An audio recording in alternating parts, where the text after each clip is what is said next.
Permanently sealing secondary points of entry is an essential step in making sure you rid your home of bats for good. Hi, I'm Nick with BatPak. This is Chapter 4, Sealing All Secondary Openings. So here we are in the front of the house. We're going to be sealing up a small gap between the fascia and the shingles. We'll be able to use some of our bat seal to get this sealed shut tightly. Now that we've got that bead of sealant in place between the fascia and shingles, we'll run our finger over top of that to make sure we have good contact between both surfaces.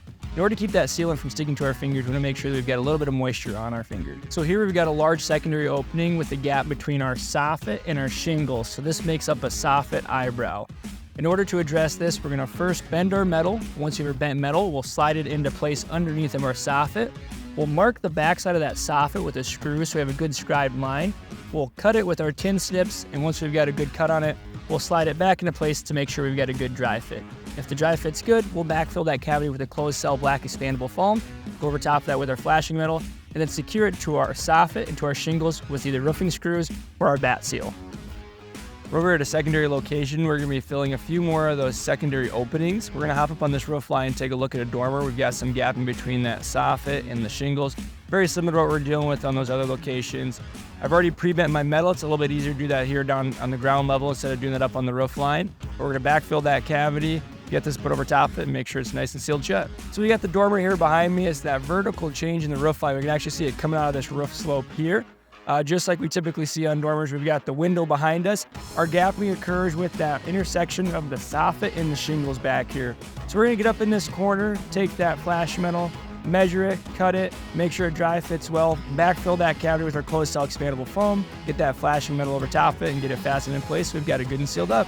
So we're up here on the roof and we've got one of these vents that's exhausting some of the hot air out of our attic space. Typically these vents will have a mesh screen inserted behind it. Now over time this mesh screen will deteriorate and fall away, or we'll see a squirrel or a bird will get in there and chew and peck that, and all of a sudden we get openings in that screen and the bats will find their way in. So what we want to do is we just want to make sure we screen over top of that with some of our 1/4-inch hardware mesh. It's a nice, firm, strong finish. So here we are up on the roof. We're taking a look at our sewer exhaust. We're not concerned about the sewer exhaust itself, but the boot that's actually around it.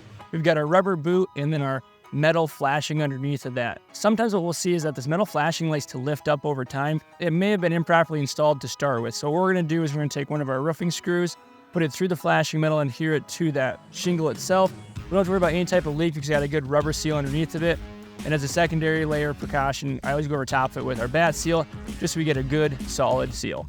So here's another possible secondary opening. We've got our roof vent here. Now we're gonna stop this. Just make sure you're being careful. If you wanna wear a pair of work gloves while you're stopping it, go ahead. I always just stop it from the top. Now while these are moving, bats are gonna use this as an entry point, but we'll sometimes see this bind up and the bats will be able to sneak in behind the fin. So what we'll start with is removing these screws here. We've got 3 of them. They're Phillips screw head. We'll pull those out, set this aside. Once we've got this pulled off, we'll take our mesh, lay it over top so we can get a good cut around the tube itself, and then we'll adhere that inside the tube with some of our bat seal. There are different materials and methods used for sealing our different openings. For our small openings, we'll use our bat seal. For our medium-sized openings, we'll use our foam with bat seal over top of it. For our larger openings, we'll use our foam, flashing metal, screws, and bat seal.